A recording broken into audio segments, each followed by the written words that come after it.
How to turn on or off reduce 3D photo motion. Hi guys, in this video I will show you how to turn on Facebook reduce 3D photo motion. It's so easy and quick, so let's start. First thing, go to your Facebook app, and here click on those three lines up there and click on the setting icon beside the search icon. Now scroll down and click on media, and here you have videos and photos setting.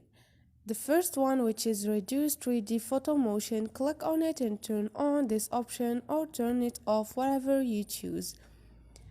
And this is how you reduce 3D photo motion on Facebook app.